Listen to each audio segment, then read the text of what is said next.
Kevin Catfish Jackson, how you doing? Couldn't be any better. How you doing today, man? Go Dawgs. Go Dogs, go Dogs. Can I call you Catfish? Absolutely, absolutely. I'm very proud of that name. A legendary coach gave it to me, and it's kind of a badge of honor to me. So tell me again who gave you the nickname Art Russell. and tell the story behind it. Fought like a cat and drank like a fish. Call me Catfish. I still got the drinking part down a little bit. Well, it was great to meet you in person at the game, and you definitely command the room, and it was just it was a great win. And so you played with on a legendary team with a lot of legendary players, and we all know what happened on the field. And I was just wondering if you wanted to share maybe some of your stories from off the field. Well, first of all, hey, I really appreciate you having me on the show. Very humbled, and I was very fortunate to play on some extremely unique teams. My tenure there, we won the national championship, won 2 SEC, should have won, 2 national championships. After 40 years, still a little heartburn. That Penn State game, Herman Archie dropped a touchdown pass in the end zone. Stinger put it right in there. And then you think back, we just had our 40-year reunion, and the level on that team, and you wonder why we were special. I mean, those guys, talk about being your brother's keeper and caring about each other and loving each other. And then I think what we're doing today, everybody wants to talk about Herschel on those teams, but, we had some of the best defense of all time, some of the greatest defensive players, Scott Warner, Freddie Gilbert, Meek Cleaver. I mean, it just goes on. And, I think that, once again, Georgia, they're playing nasty, man. I mean, that's what I love. I mean, they're playing D, they're loving each other. They're playing together. They're lined up correctly. And, the best way to win a game is not to lose it. Best way not to lose it is what Coach Russell always says, do not make mental mistakes. And if you'll notice, that team's not making mental mistakes. But, off field, we had our share for sure. I guess the one that really I was involved in was when the pig was stolen from the Swine Center, Research Center, and it was all in good fun. Some of the seniors took it and they cooked the pig, and then we during the initiation we had to kiss the pig, and some of the freshmen were a little upset about it. And then we took the pig carcass and rode it around Athens. We were starting out with Tennessee that year, and I don't remember who it was, but somebody in that truck said, "Let's take it to Brumby," and we took the pig carcass over and we dumped it in Brumby Hall, and needless to say, Coach Dooley was not very happy. And then the whole incident got put in Sports Illustrated. There was in any Georgia football player from the 50s, my father-in-law, Bill Say, who played there, went through what's called initiation called sea graves, and as close as you'll come to seeing your grave. If you want to know what all went on, you can read the Sports Illustrated article from 1979, getting in Sports Illustrated and finding out, we drank hot beer till you puked up meat. Yeah, you had all kind of fights. I mean, it literally, it was like melee, and then it got publicized. So that's when the crap hit the fan, man. I mean, it hit the fan hard. And but what it did, and I was a freshman. I got in quite a bit of trouble, but nothing like our seniors did. They had to paint the entire fence. They stayed there all summer. They painted. They ran them. And then you think about that year, we weren't even ranked. Coming off a 6-5 year, my freshman year, man, had a lot of expectations. And then to go and do what we did, and of course, that whole season was just magical, man. You go up to, we're down 14-0, man, and Willie Galt, he looks like he's on, Usain Bolt out there running a 4.25, 4.3. We're down 14-0, and then a lot of big plays in that game. Of course, Herschel comes in, runs over Bill Bates. Nate Taylor made a big hit down. So if you go back to that team, and especially that 80 year, you go each individual game, somebody contributed. It was Timmy Parks knocking the ball out of George Rogers' hand in South Carolina. If it was Scott Warner, who pretty much single-handed won the Clemson game.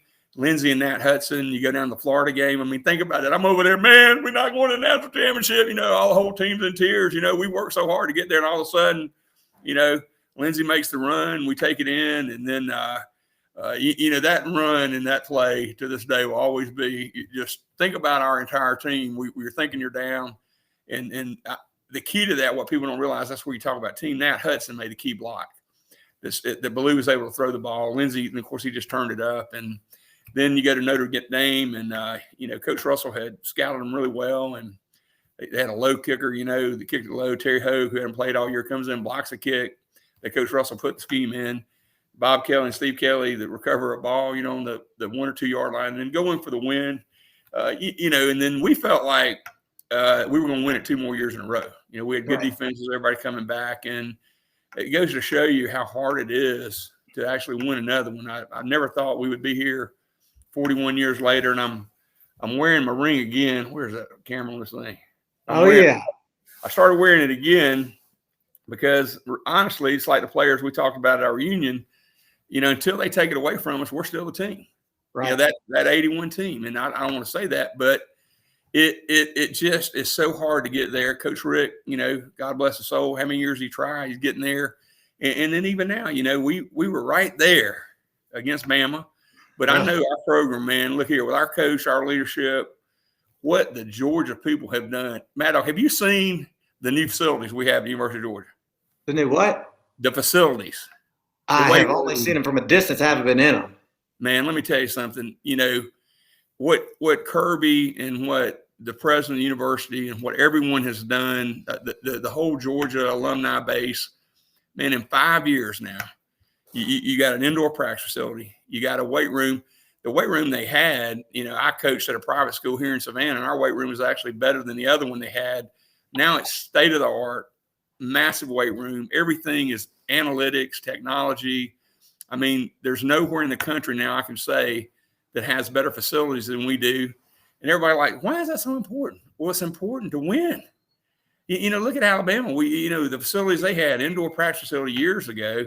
So I just feel like we're in the right direction. And, man, that 99, if he ain't a special player, man, I'm telling you right now, he's as good and the greatest kid that I've ever met in person. Not only is he a kick-ass, just here's a guy, he said 347, he probably weighs 360, running down a quarterback.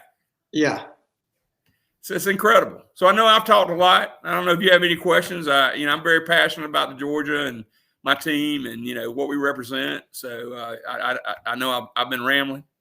No, you've been perfect. That was exactly what I wanted. And, you touched on a lot of things that, were such fond memories that I had growing up. I'd have a, Pop Warner game in Macon in the morning, and we'd run up to Athens, with my football pad still on, watching you play and watching Herschel play. And it was like watching superheroes. I mean, it literally was as a kid. And, the play of Lindsey in the Georgia-Florida game, I was fortunate enough to get an autograph of that from Lindsey. But I cannot watch that play with Munson calling it without getting a lump in my throat. I mean, every time it's chills, it's a lump in my throat. And it's just such an iconic play and an iconic game. And you got to be a part of that, which is just, I can't even imagine, like you said, with these guys are your brothers, and just that level of camaraderie that you guys have 40 years later that you will have forever. It's just astounding. It's very, very, very special. And I just, Herschel, he's in Savannah today, so I just left him. And we've been together since about 8 o'clock this morning out. As you know, he's running for political office. So right. We're having a massive fundraiser tonight and went around and met all the CEOs in Savannah today. And, just not a better guy. And from an athletic perspective, I don't know, he and Bo Jackson, I was fortunate enough to tackle them both, and you just don't see that kind of size, 6'3", 235 pounds, running sub 4.340s. I told him today, I said, hell, Herschel, you got to quit being around me. I'm only a year older. There was a picture of us when we were captains at the coin toss. Now, I'm 30 years old, and Herschel, I think he can still run like a 4.5, which is right. It's just, he is just ripped to the hilt, man. And they don't come any better than Herschel. I mean, they just really don't. Give him back to the community. And I've had him down here probably the last 10 years, over 10 times for Fellowship of Christian Athletes. And just like I said, just a great group. And all the leaders, what really amazes you on that team is how successful all the players have been. I'm a CEO of a company. You had multiple guys in business, from trainers to managers to, and I think that was probably that competitiveness we had from Coach Dooley. And, my God, I mean, who has an opportunity to have, Coach Dooley and Coach Russell? Coach Russell and Doc Ayers recruited me out of high school, and then then you set up, and that's who you have, as your coaches. I mean, two of the greatest coaches, and arguably, Coach Russell, what he did at Georgia Southern might have been the greatest coach of all time. No question. And, speaking of Coach Russell, he was the one who came up with the name the Junkyard Dawgs. And we've been talking about this team. I mean, they kind of need an identity. I mean, what would you call them? I would call them the Junkyard Dawgs. I don't even know if it does them justice. That was a scrapping team that held on, bend but don't break, and all this. And I think you would call them the domination dogs. I like it. They dominate, man. I mean, they come up, they set the tone. I don't know if you do, and people realize the blitz packages that they're running. And to me, and I love Lanning and all, but I really think Kirby and Muschamp together, they're the probably one of the two of the top defensive minds in the country. I mean, look what Will did when he was defensive coordinator, and Kirby, he's got him down, put together a great staff. You got Lanning in there, but go back to the Clemson game. Go back. Very few missed assignments. I mean, and then so you got that big nose guard up there who you see what happens when you try to base block him. Yeah. Good luck with that. I mean, I'd hate to be the guy trying to block him every time. Nah. And then so he's taking 2 to 3 out. You're moving the linebackers in, and then we just have, why are we winning? My God, you win with talent. Kirby and his staff and have recruited talent in there. And I think our program now is what you would call, and I know Kirby uses the same way, it's an elite program. I mean, you separate yourself, and man, if we get those young kids get better and better in the season, which they always do under Kirby, and the way they coach, and then I think, we have a legitimate shot this year. It's like you read what I was going to talk about tonight. I mean, it's an elite team. They recruit at an elite level, and we have a complete embarrassment of riches just on the defensive side of the ball. I mean, when you talk about Kirby and Muschamp and Dan Lanning, I mean, it's just almost not even fair. The intellectual properties on defense, and, I happened to – it's a long story, but I started a business over in Tuscaloosa, and I used to go over and watch Saban practice when Kirby was the defensive coordinator. And, and the intensity level that Kirby and they coached at and where they were and all those things, and watching him over there, think about all the defense he's coached over there and how great they were. And then to bring him to Georgia back home, he's a Georgia guy, man, his first head coaching job, family back in there, coach's son. I mean, it's like a storytelling. I know that he appreciates it. And I think we got the right guy at the head. I get tired of these damn people, they're, these damn no-sayers don't know crap about football. Can I cuss on here? I don't know if I didn't mean to say. I'll allow it. I'm just saying, though, if you're a Georgia guy, get with your program, support your coach. Let me tell you, what he's done in 5 years, and I don't have to tell you that. This is your show. It's incredible. Nick Saban, how long did it take him to win the national championship? 9 years. And he was like 52 before he won his first one. 9 years. So chill out. Where we were and where we are now, it's a process. It's what Kirby said when he took over that team with no offensive line. We had to bring junior college people in here. We got to get the right people in the right place, and we're very close. So, be happy that we're ranked number 2. Be happy that we've gone to a bowl game every time. Be happy we played for the national championship.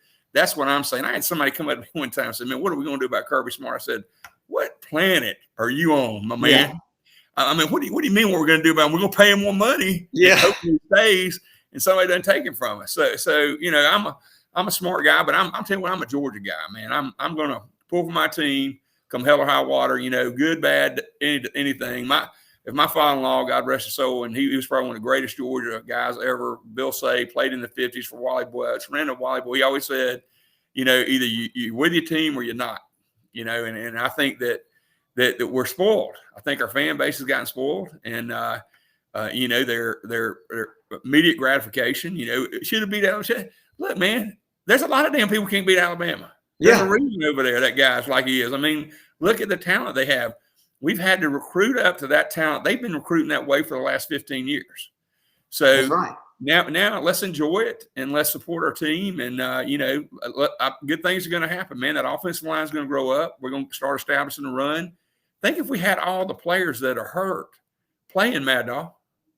Oh, I know. It's crazy. I mean, the receiving room's going to get well. I've been saying that every week. And, to your point about people being spoiled, that drives me crazy. And, I even said earlier this year. Me and you, I don't punch anybody anymore, but there's a few people I could knock out, especially when I'm in the stands at away games. Yeah. I mean, it's like the criticism, it's ludicrous. I just tell people, if you're going to be negative about the program, then get away from it, because I'm not going to be negative. I'm not going to be negative about any of the coaches. I'm not going to be negative about any of the players. It's just, these people act like that they've been college coaches and that they're hugely successful, and their record is 0-0. The best coaches in the world is armchairs, baby. I know. Drives me crazy. Me and you both, for sure. Hey, let me ask a quick question. So you got Herschel in Savannah for an event, and aren't y'all coming to? Is there a Macon event? There is, and my good buddy, my fraternity brother John Neal, is going to be running that one up there, from what I understand. And it's I think that they're lining them all out, so there'll definitely be one in Macon. We're having one at Daniel Defense last night, and I will say this: that it actually, set a record for all fundraisers in a non-election year. And I've been doing this a long time with multiple senators and things here, so the turnout was amazing. Herschel went over and visited United Way, being Herschel, and thanked United Way, not about politics, just wanted to go and thank all the volunteers over there for what they've done and their services, and learn more about what United Way's done in the Coastal Empire. So we're going to have, they're going to be fundraisers all over the state. Right now, he's way up in the polls. Everybody says, well, hope is a great thing, but when you're up 60%, it's not about hope. You got to make up that 60%. And I think he's in it for all the right reasons. First of all, I can't even believe he's doing it. I don't know. We've really come full circle. I was looking at that picture 40 years ago when we were captains at the Auburn SEC championship game. And then here we are. He's moved back to Georgia. I mean, and look, he does not have to do this. Where Herschel lives, what he's done, what he's accomplished, his businesses, they're all going by the wayside now. And he's doing it. And I'm going to tell you, it's not about party lines with Herschel. It's about healing and about caring about people and bringing both parties together and bringing people together. And I think that's what you're going to see about him is, he's about love and understanding. And, Herschel is an extremely devout Christian. He has been, and I'll tell you that ever since I've known him, when all of us were drinking beer and raising hell in college. And, I've never seen him do that. And just the way he led today. So, we wish him well. I don't want to get off in politics, but, it's a big step. And, I want everybody to get on Team Herschel. Well, I'm on Team Herschel. I think the progression should be Senator Walker followed by President Walker, if it was up to me. Hey, if you just I'm going to go one at a time. Well, I tell you, I read a great article by Lauren Smith about you, and just, talking about your bigger than life personality and everything you've done. And that, to me, your business success really just leaped off the page at me with EnviroVac, right? Yeah, it really and truly I can't even. You talk about a kid grew up in Cartersville, Georgia, mom bagpacker, dad worked at Goodyear Tire and Rubber Company, and I've lived the epitome of the American dream. I started a company with myself, 4 guys in a vac truck, didn't know anything about it. Built it into a multi-million-dollar company. We had about 800 employees. I sold out in 2016, and really that I could have stopped working and just kind of, done other things. And in the meantime, I started multiple other businesses, an engineering company, sold it. And then now, fast forward 2019, I actually, me and, of course, the bank, we've purchased the company back now, and I'm back at the helm as CEO of EnviroVac. Got it right before 2019. And, now we're back up to 812 employees. We do business in 9 states, and we do industrial cleaning and, paper mills, steel mills, all kind of boilers, recovery boilers. The nastier, the better. The one thing that was kind of life-changing for us is, we cleaned up the Gulf. 2009, we went out and we had an environmental division, and I was on a golf course with a buddy named John Southers, and I jumped on an airplane and went down, and walked away with a $14 million PO, and we had a boat. And next thing you know, it was just, I guess you look at it, Mad Dog, like one man's tragedy is another man's treasure. Right. And we made, a lot of money. We reinvested in the company. We rebranded the company. We bought all new equipment.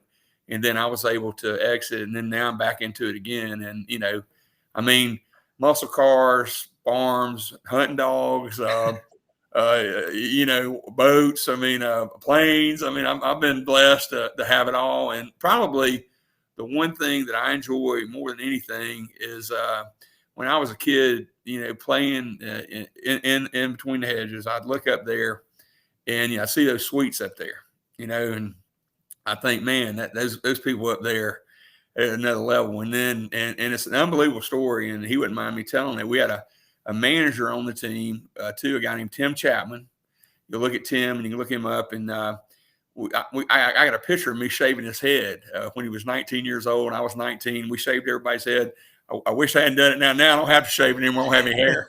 Same here. So Tim and I end up, Tim, he's been very successful in business, but we ended up having suites beside each other. And we call him Spanky, I'm Catfish. But, that goes to show you that, if you take what you learn in college, take your education, take that hard-nosed approach. We talk about it all the time, the risk I took, the money me and my wife borrowed, and I know Tim was the same way. And, and then really now we're able to give back and having that suite, though, and that the camaraderie. Getting to see John, we've reconnected, a fraternity brother of mine, people you love. My wife says I never watch the game, but I do on the good games. But I do enjoy seeing all my old players, seeing all the people that come up through there. And we had, about 30 people up there this past weekend. So it was nothing better, like Coach Russell said, than being a Georgia Bulldog after winning a football game on Saturday night, no matter how old you get. The truer words have never been spoken. I feel like with your success story, I need to take my Mad Dog hat off and give you a business card since I'm a banker. John Neal will vouch for me. Thank God I don't need them anymore. I hear you're a hell of a banker, John told me, but honestly, I'm in a really good place now. It's nice to really not need them anymore, but I will definitely have you in mind if I do. So we're very fortunate in that sense right now. Well, I appreciate that.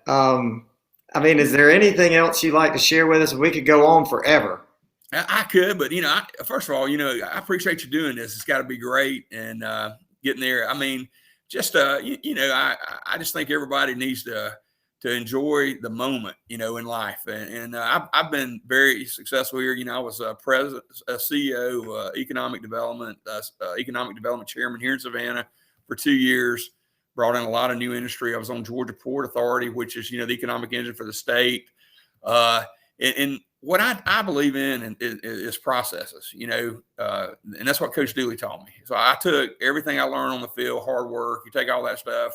And you can work hard as hell if you don't have good processes in place, your KPI matrices, and then you have to have the one key thing. And like Coach Dooley always says, you hire great people and great things are going to happen. All the people around me, all my people are a lot smarter than me. But in the end, who's the smartest? Because I hired smarter people. For sure. Very true. For sure. So hopefully we win it. Either way, if you're playing as hard as you can play like we do, and you do lose it, then it was just like when we played them the last time. We beat their ass all over the field. I'm telling you, they were banged up, beat up. To this day, I know Kirby had rehearsed blocking that punt in that national championship game, and that guy, wasn't offsides. Everybody could see it. And what was unbelievable to me was that damn referee, when he retired, he wanted to apologize because he missed the call. He admitted it.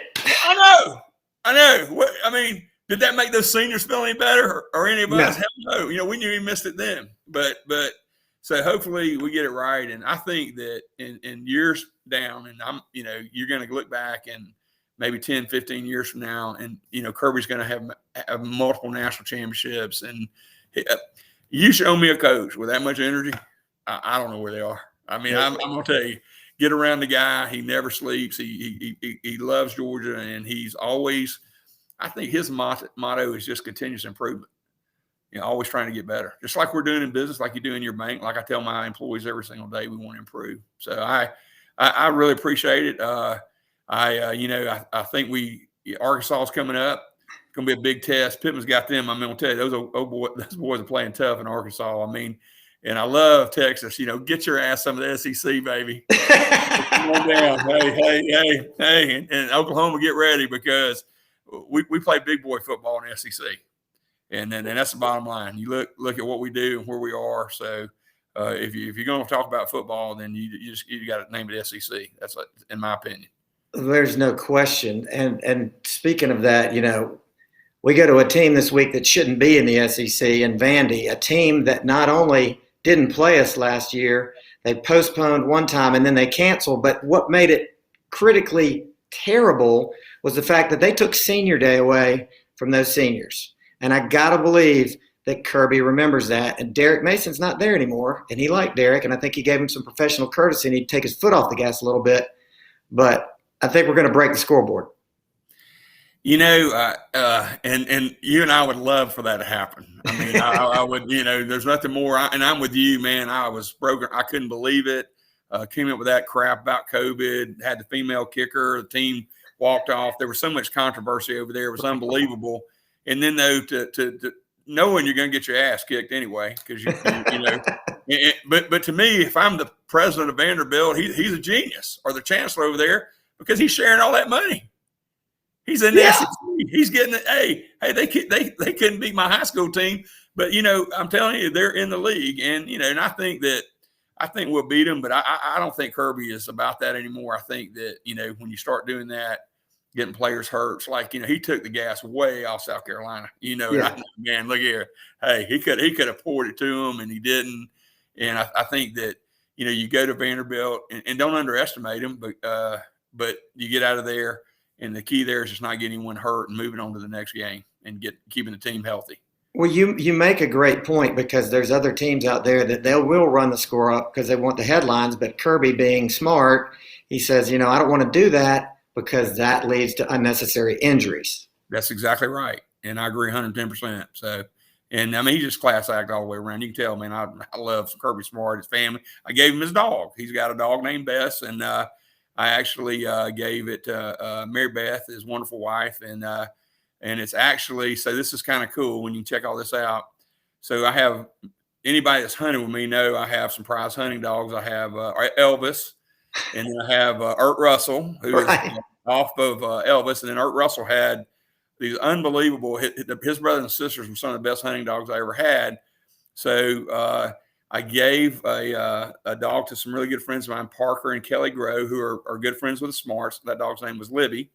And Mary Beth liked the dog. And then I was able to give Mary Beth the dog, Bess. And Bess is Ert Russell's daughter. So Coach Ert Russell's daughter. And then I was able to give Mary Beth's sister and a dog, and they named it Archie. And that is Ert Russell's son as well. So it's wow. Pretty cool. Yeah, pretty cool. That's very cool. English Cockers, Dorchester Plantation. Come on down. I got best hunting dogs there are anywhere. I'll come down there. You don't have to say it twice.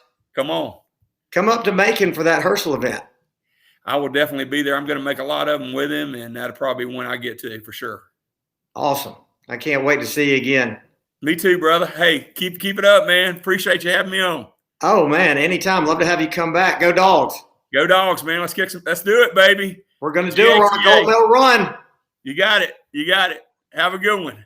All right, you too. Thanks, Catfish. Thank you. Take care.